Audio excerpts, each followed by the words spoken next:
સુરતના ઉન જિલ્લાની નગર વિસ્તારમાં રણમેદાન જેવી સ્થિતિ સર્જાઈ હતી. અહીં એક યુવતી શંકાસ્પદ હાલતમાં જણાતા સ્થાનિક લોકોએ તેને ઘેરી લીધી. જોતજોતામાં વાત વાયુવેગે ફેલાઈ ગઈ કે આ યુવતી બાળક ચોરી કરવા માટે વિસ્તારમાં આવી છે. અફવા ફેલાતા જ સ્થાનિકોમાં રોષ ભભૂકી ઉઠ્યો અને મોટી સંખ્યામાં લોકટોળું એકત્ર થઈ ગયું. આ ઘટનાનો એક ચોંકાવનારો લાઈવ વિડીયો સામે આવ્યો છે, જેમાં ભીડનો ઉગ્ર મિજાજ સ્પષ્ટપણે જોવા મળે છે. માનવતા ત્યારે નેવે મુકાઈ જ્યારે મહિલાઓ પણ જોડાઈ.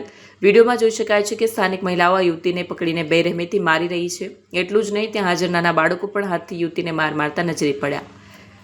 ઘટનાની જાણ થતાં જ ભેસ્તાન પોલીસનો કાફલો તાત્કાલિક સ્થળ પર પહોંચ્યો. પરિસ્થિતિ વધુ વણશે તે પહેલા પોલીસે યુવતીને સુરક્ષિત રીતે પોલીસ વાનમાં બેસાડી ભેસ્તાન પોલીસ મથકે ખસેડી હતી.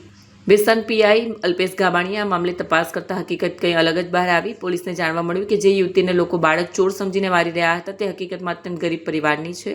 આ યુવતી પોતાની માતા સાથે ફૂટપાથ પર રહે છે અને ભિક્ષુક તરીકે ભીખ માંગીને પોતાનું ગુજરાન ચલાવે છે. પોલીસે યુવતીની માતાને બોલાવીને નિવેદન લેતા પુષ્ટિ થઈ કે તેઓ ભિક્ષુક છે અને કોઈ ગુનાહિત ઇતિહાસ નથી ધરાવતા. ભેસ્તાન પોલીસે સ્થાનિકોને અપીલ કરી છે કે સોશિયલ મીડિયા કે મૌખિક અફવાઓ પર વિશ્વાસ ન કરવો. શંકાના આધારે નિર્દોષ વ્યક્તિ પર હુમલો કરવો એ કાયદાકીય ગુનો છે.